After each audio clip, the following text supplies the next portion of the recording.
The Warriors defeated the Nuggets 162-158. It is the highest scoring non-overtime game in NBA history. Despite the high score, the teams combined to go 6 for 17 from three. 6 for 17 from three. Chris Mullin led all scorers with 38. Check out this game, Denver versus Golden State, 28 years ago today, versus the lowest scoring game this season in the NBA. The lowest scoring game this season versus the highest scoring game of all time. And check out the number of three-point field goals. They shot 73 three-pointers in the lowest scoring game this year and just 17 in the highest scoring game ever. Steph's stat of the night. One Warrior to another Warrior. One guy's from New York City, though. Chris Mullin. Look at this in the 90-91 season. 82 games, made 43s. So far in 9 games this season, Steph Curry's made 55. That 6 for 17 is like a bad first quarter for Steph shooting. Right, that's a good point.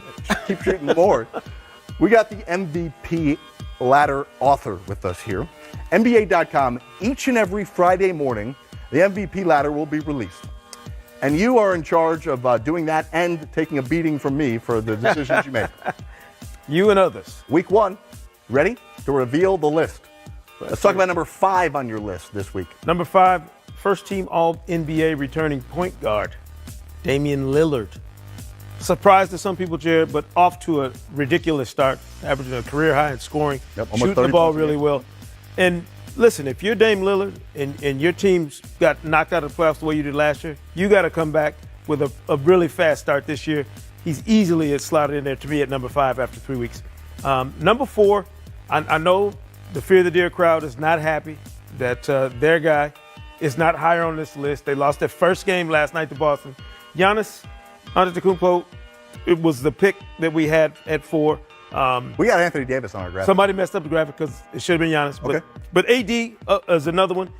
Prime example of these guys being slotted in there early in the season, Jared. If you did it after the first 4 games of the season, I'm going to tell you the graphic. AD's your guy. By the way, the graphics are right, just to check it. I looked at your MVP ladder. Don't tell me that. You have Anthony Davis at number 4 on your ladder. NBA.com has it right now. That never lies, NBA.com.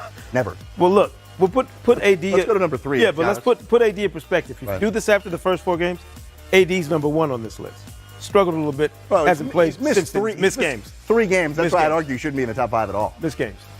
He's got to be in the top 5. Would you like me to tell you who's at number 2? No, but I want you to give me a good explanation for why Giannis isn't higher, because I struggled not putting him higher on this list. I really did. It was only because the guys in front of him were playing so well so far this season. Well, I'll tell you the argument here, which I think if people watch the games, they'd recognize that the guys around Giannis on his team are playing really, really well. It's not just him as a one-man show. No, it's a system. It's clearly Mike Budenholzer's system. Let's go to number 2. Changing. Number 2, to me, the guy who's been the most impressive in a new situation, Kawhi Leonard. You couldn't ask for a better start, a more promising start if you're the Toronto Raptors. To have Kawhi come in and slide right into that role as the face of your franchise. It may be a 1-year rental, Jared. We don't know. But if it's going to start out like this, you hope it finishes with a bang as well. All right, and number 1, the guy who you're guaranteeing will win MVP this year because he's number 1 on your list. I didn't say that. This is just the first pick. Steph Curry. You mentioned already. He's bombing away from 3. Yep. Already. Having an unbelievable start to his season. Are we numb to his success? Yes, we are. And we've gotten Steph fatigue. He's been so good for so long now. We just take it for granted that he's going to come out and shoot, 45, 50% from 3. He's going to be on the best team in the league, obviously, and have a chance to put up these crazy nights all the time. The thing I like about what he's done, KD's had a monster night. Clay has had an unbelievable night. And every time they've done it, Steph has been right there, steady, spectacular, doing what he's done in the past to earn himself a couple of MVPs before this. The only guy I think that needs to be in your top 10 that's missing, this list is good, is Kyle Lowry for the Raptors. Why do you hate Canada? I'm kidding. I love Canada.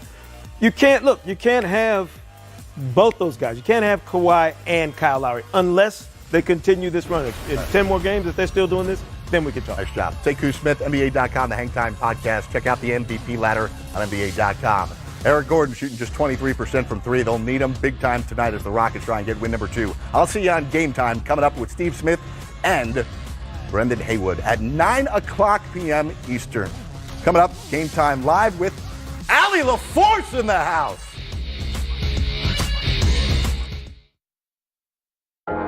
What's the best way to celebrate?